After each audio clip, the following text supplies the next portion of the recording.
cold rain, a loaded pistol, and a young American who should have been afraid, but instead he smiled. Because on that frozen hill in France, laughter was the only thing standing between his men and death.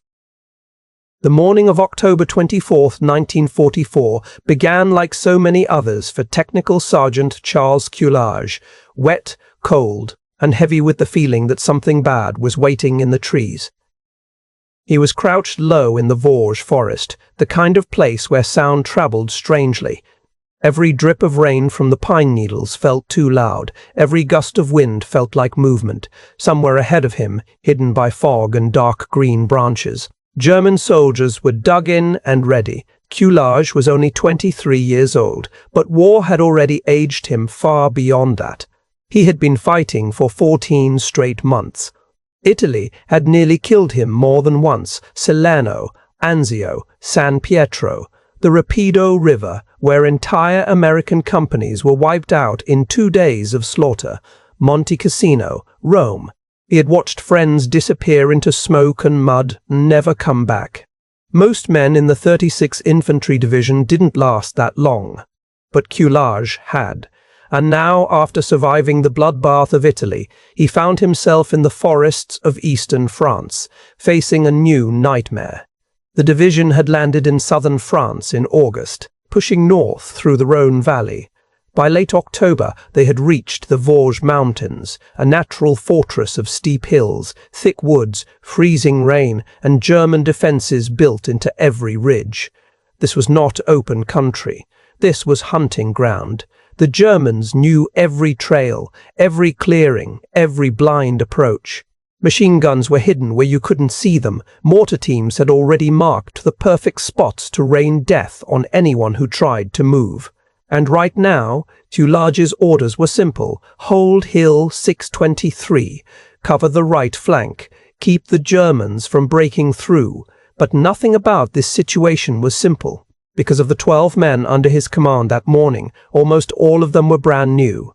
Replacements, fresh faces, barely out of basic training. They had crossed the Atlantic weeks earlier, sent straight into the line to fill the empty spaces left by the dead. They had never heard real gunfire. They had never seen a man die. And there was no officer with them. No lieutenant. No captain. Just Culage, a printer from Tennessee who never asked for rank but had earned every ounce of authority he carried.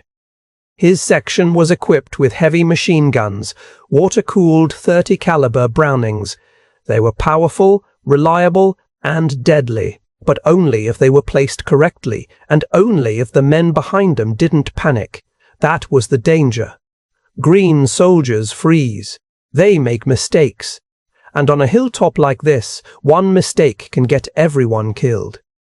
So before he set up the guns, Culage decided to move forward and scout the terrain himself. He took another sergeant with him and slipped through the trees, stepping quietly through mud and wet leaves, trying to find the best positions. But the fog was thick, too thick, and in seconds they realized they had walked straight into something they never should have seen, a full German infantry company. More than 100 men dug into prepared fighting positions, rifles and machine guns already aimed in the right direction. The Germans spotted them instantly. For a moment, time seemed to slow. 2 Americans, 1 carbine, and an entire enemy company. Most men would have turned and run. Some would have dropped their weapons. Culage did neither. Instead, he stood tall in the open and shouted at them, demanding that they surrender. It was the kind of thing no sane soldier would ever try. A bluff so insane it almost felt like madness. The Germans didn't surrender, they raised their rifles. So Culage fired first. 2 Germans went down, and suddenly the forest exploded. MG-42 machine guns tore through the air like ripping cloth. Bullets snapped through branches, dirt kicked up at their feet. The Germans were charging, trying to smash into the American line before it could organize. Culage and the sergeant sprinted back through the trees, every step a gamble. When they reached the American position, what he saw made his stomach drop. His men were frozen. Some stared ahead, wide-eyed. Some clutched their rifles but didn't move. A few were already stepping backward, wanting to run from the noise.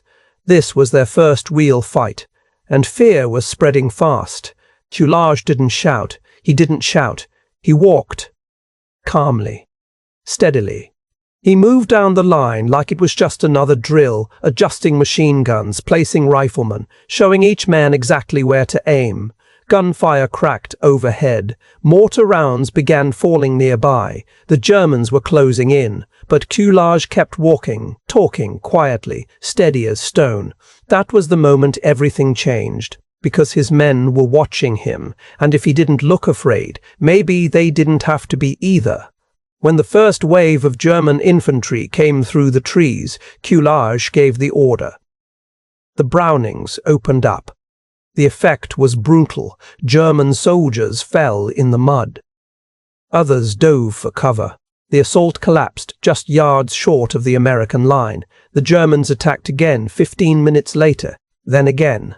By midday, 4 separate assaults had been thrown back, the ground in front of Hill 623 littered with German bodies. But Culage knew this wasn't over. The Germans still outnumbered them, and every attack drained more of his ammunition. His men were tired, soaked, and shaking from adrenaline, and night was coming. The rain didn't stop. The temperature dropped, and the Vosges forest turned into a freezing, silent trap. Culage forest turned into a freezing, silent trap. Culage posted sentries and moved through the foxholes in the darkness, checking on each man. No fires, no dry clothes. Just cold, fear, and waiting. German patrols tested the line twice before midnight. Each time Culage directed short bursts from the machine guns that sent them back into the fog. No one slept, because everyone knew the Germans were still out there, planning something bigger. When dawn came on October 25th, the fog was so thick you could barely see past the trees. That's when the Germans tried again. They came in close, almost inside grenade range before anyone saw them. Culage reacted instantly. His machine guns tore through the fog, firing into pre-planned kill zones he had set the day before. The Germans fell back in minutes, but they had learned. They had seen the muzzle flashes. They knew where the guns were now. The next attack came from a different angle, slipping through the gap between 2 machine gun nests. Suddenly, the fight was up close. Rifles, grenades, shouts in the fog. 3 Germans pushed inside the American perimeter and nearly reached one of the Brownings from behind. Culage ran straight at them. He killed one, wounded another. The third vanished into the mist. The gap was sealed, but now his men were wounded, and his force was shrinking. All through the afternoon, the Germans kept testing the line. Small assaults, probing for weakness, looking for a crack. They didn't find one. But Culage could hear something else now. Engines, vehicles moving in the German rear. That meant reinforcements, and that meant the real storm hadn't even begun yet. By the end of the second day, Coulage's radio had failed. No one at battalion headquarters radio had failed.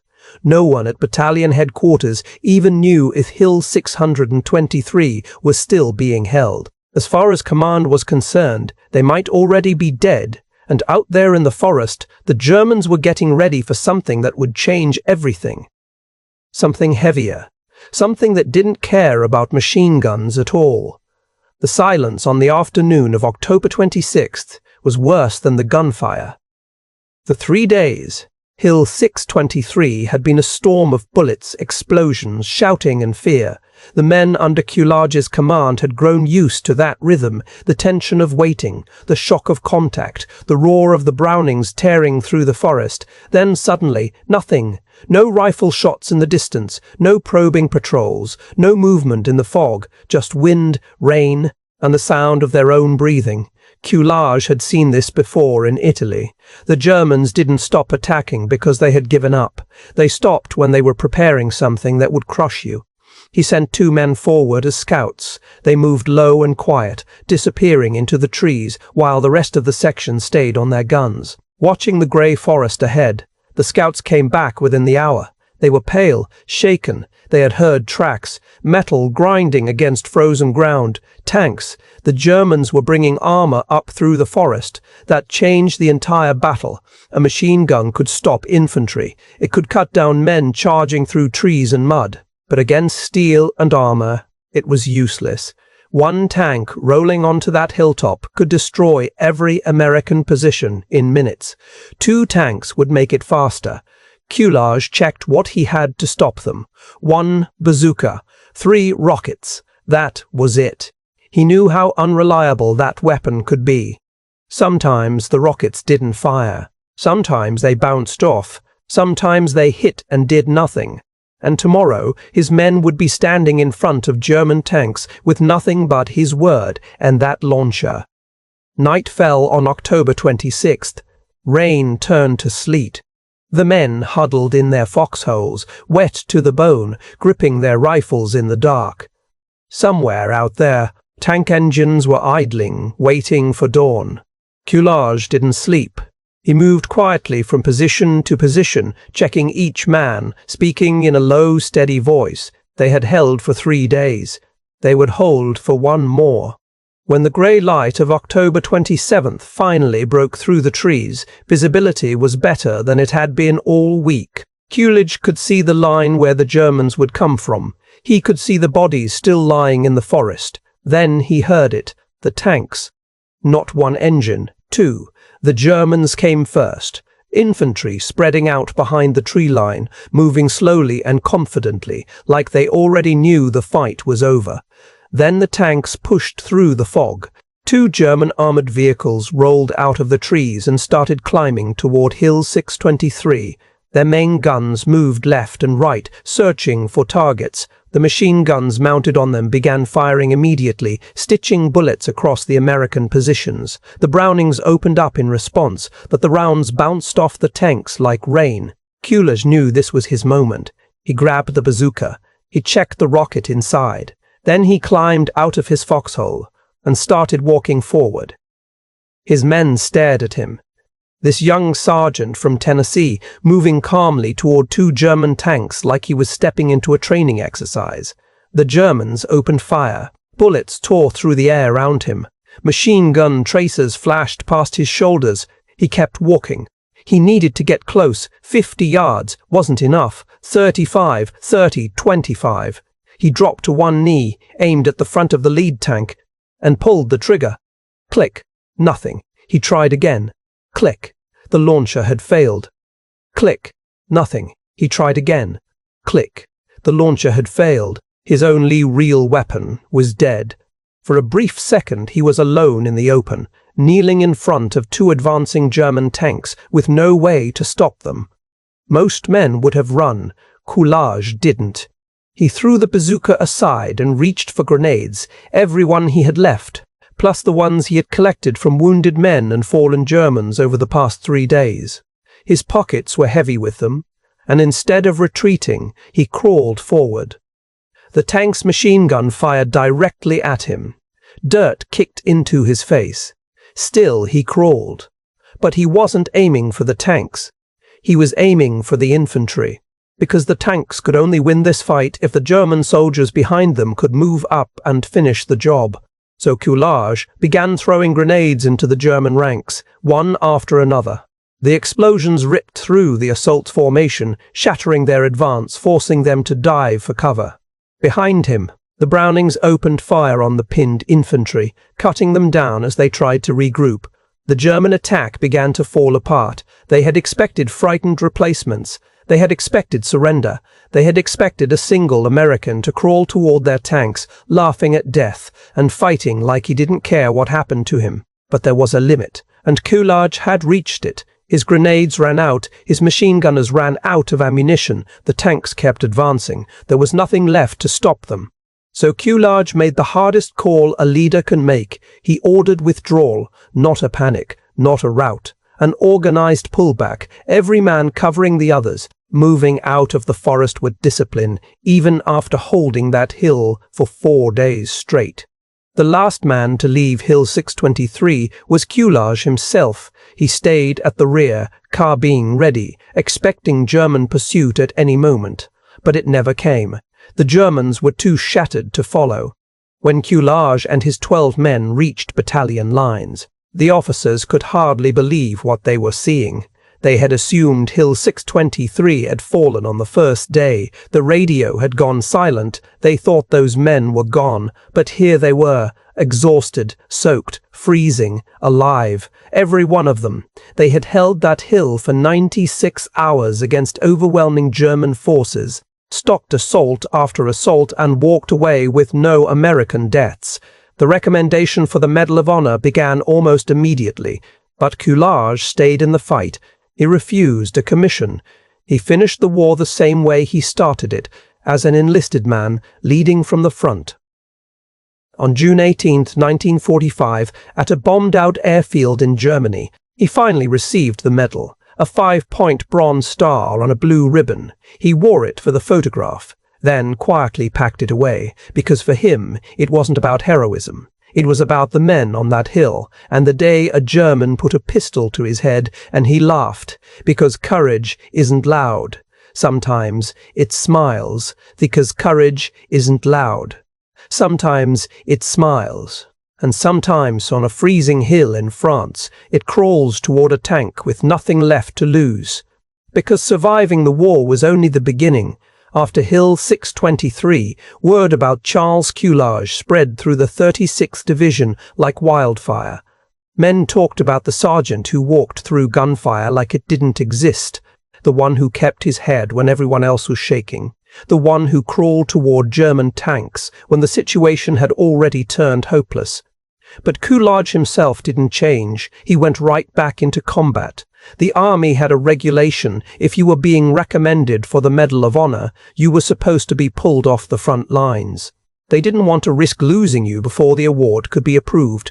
No one ever told Culage, and no one forced him out. So through the brutal winter of 1944, he kept fighting with the same division that had nearly been destroyed in Italy and was now pushing through France and into Germany.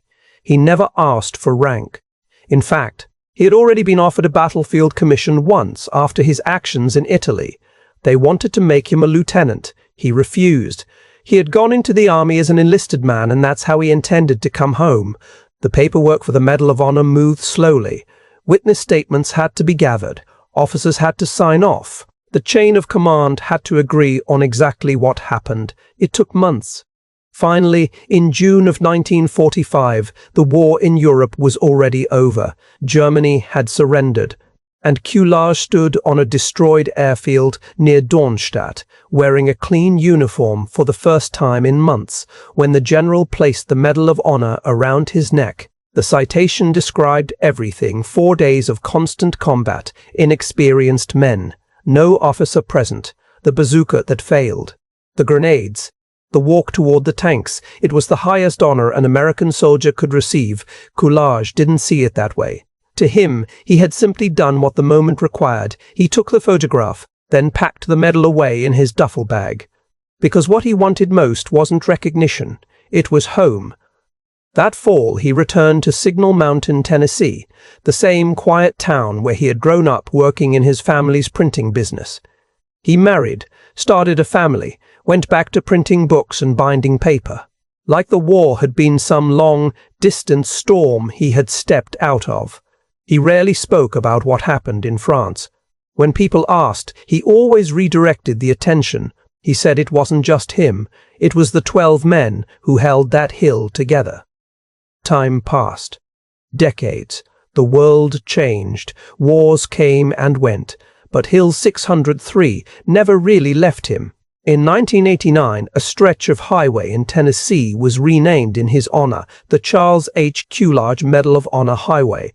In 1999, the city of Chattanooga opened Culage Park, a quiet riverside place for families, children, and visitors. A park named for a man who had once crawled toward German tanks so his soldiers could survive. And even France remembered him. In 2006, more than 60 years after that battle, the French government awarded him their highest military honor, the Legion of Honor. He was 85 years old when he received it. Still humble, still quiet. In February 2020, the Charles H. Culage Medal of Honor Heritage Center opened in downtown Chattanooga, a museum created to preserve the stories of soldiers who had shown courage in the darkest moments of history. Culage attended the opening ceremony. By then, he was 98, one of the last living Medal of Honor recipients from World War II. The men of his generation were disappearing. The veterans who had stormed beaches, crossed rivers, and held impossible positions were dying every day.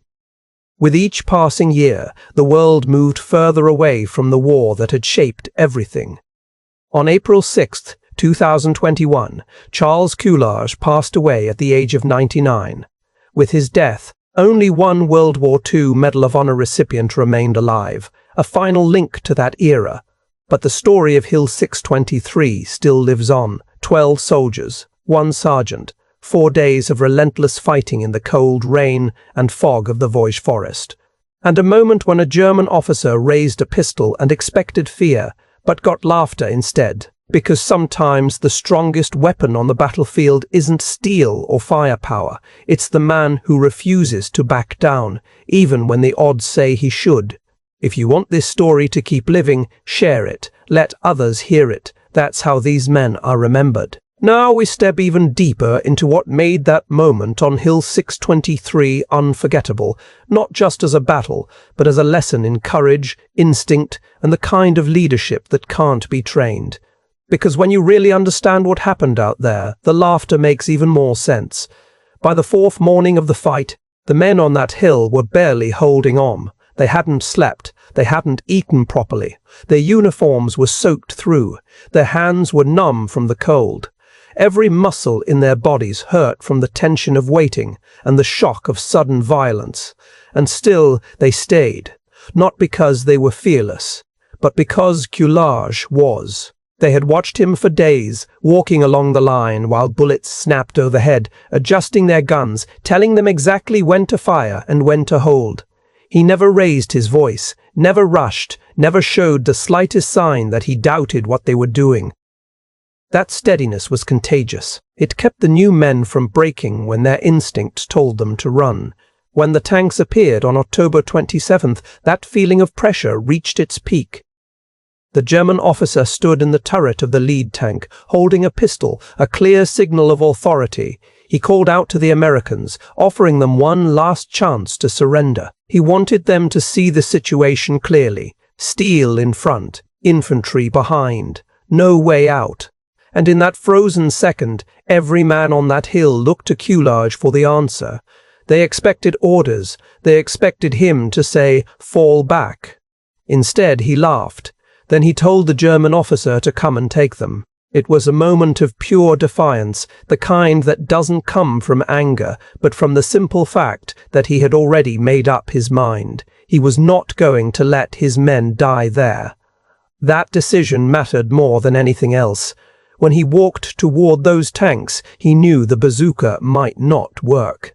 He knew he might not come back. He also knew that if he didn't move, the tanks would roll over the position and kill everyone anyway. So he chose action.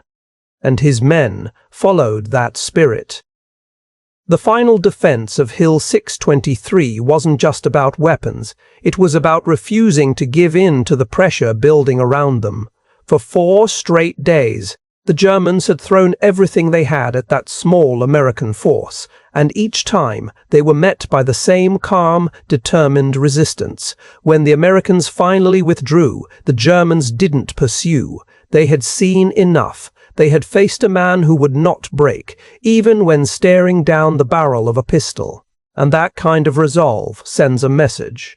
Culage never talked about it as bravery. Years later, when people asked him what he felt in that moment, he said something simple. He said he was just doing his job, looking out for his men. That's what separated him from the rest. Not medals, not recognition, just responsibility. And the quiet belief that when your people are depending on you, you don't get the luxury of fear. Hill 623 became one of the most powerful small unit actions of the entire Vosges campaign. Military historians later said that what Culage and his men did was nearly impossible. They held without orders, they fought without relief. They stood their ground against overwhelming numbers, and when they finally had to fall back, they did it with discipline and purpose. That is leadership in its purest form, and it all comes back to that one unforgettable image, a German officer with a pistol, an American sergeant who refused to surrender, and a laugh that echoed through the fog, as if to say, if you want this hill, you're going to have to come get me. Because what happened on that hill didn't end when the shooting stopped. It lived on, in memory, in legacy, and in the quiet way one man carried it for the rest of his life. After the war, Charles Culage went back to Tennessee and became what he had always been at heart, a working man. He printed books, bound pages, raised a family, paid his taxes, lived in the same town where he grew up. No spotlight, no speeches, no bragging. The Medal of Honor sat in a drawer. If someone brought up Hill 623, he'd usually shake his head and say it wasn't about him. He'd talk about the young replacements who stayed on those guns for 4 days in the freezing rain, the boys who learned what war was like in a matter of hours and still refused to run. To him, that medal belonged to all of them. But the world never forgot what he did. Highways were named for him. Parks were dedicated to him. Veterans shook his hand with a kind of respect that can't be explained, only felt. And the French people, whose country he helped liberate, honored him decades later with their highest award. By the time he stood at that ceremony, he was an old man. But in their eyes, he was still the same young sergeant walking through fog and gunfire, standing tall when surrender would have been easier. When he passed away in 2021, there was almost no one left who had seen what he had seen. The forests of France had gone quiet again. The war had faded into history. But that one moment, that single, impossible act of courage, still stands as a reminder of what ordinary men are capable of when the pressure is highest. A German officer raised a pistol expecting fear. Instead, he got a laugh. Because Charles Culage understood something that few ever do. If you're already willing to give everything for the men beside you, then there's nothing the enemy can take from you. And that is what made Hill 623 unforgettable. 12 Americans, 4 days of rain, cold, and relentless attacks, and a young sergeant who turned a hopeless situation into a legend, not with words, but with the kind of calm courage that only shows up when it truly matters. If you felt the weight of this story help keep it alive, like the video so more people can find it. Share it with someone who loves history. And if you haven't yet, subscribe, because there are thousands of stories like this still waiting to be told. This was not just a battle. It was a moment when a man stared death in the face and laughed. Thank you for watching, and for remembering the men who stood their ground, so the rest of us could live in peace.